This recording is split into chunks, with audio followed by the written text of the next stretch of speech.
Prakanlun, Ketua Majelis Permusyawaratan Ulama Aceh, Faisal Ali atau Lim Faisal, mengingatkan masyarakat Aceh untuk merayakan pergantian tahun baru Masehi dengan kegiatan yang tidak bertentangan dengan syariat Islam.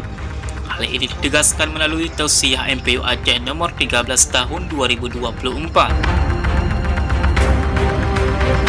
Dalam tausiah tersebut, MPU Aceh menegaskan bahwa perayaan Tahun Baru Masehi tidak termasuk dalam hari besar Islam. Oleh karena itu, masyarakat diimbau untuk mengisinya dengan kegiatan seperti zikir, wirid, doa, tafakkur, membaca Al-Quran, atau mengikuti ceramah agama. Kegiatan seperti meniup trompet, menyalakan lilin, kembang api, musik yang inggar-inggar atau hal-hal serupa agar dihindari karena tidak sesuai dengan syariat Islam, kata Tunku Faisal Sabtu tanggal 28 Desember 2024. MPU Aceh juga menegaskan larangan bagi umat Islam untuk mengikuti ritual khas non-muslim atau menggunakan atribut keagamaan yang tidak sesuai dengan akidah Islam. MPU Aceh juga meminta masyarakat tetap menjunjung tinggi toleransi antara umat beragama.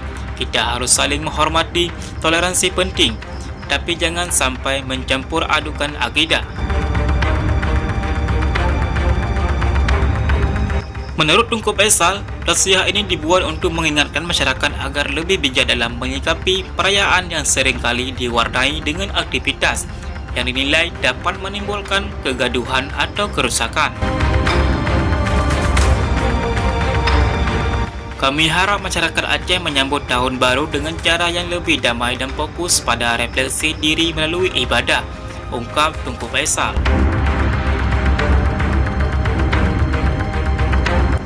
MPU Aceh berharap pedoman ini menjadi panduan bagi masyarakat Aceh dalam menyambut tahun baru tanpa melupakan nilai-nilai syariat Islam. Hanya sekian, NAT TV mengabarkan.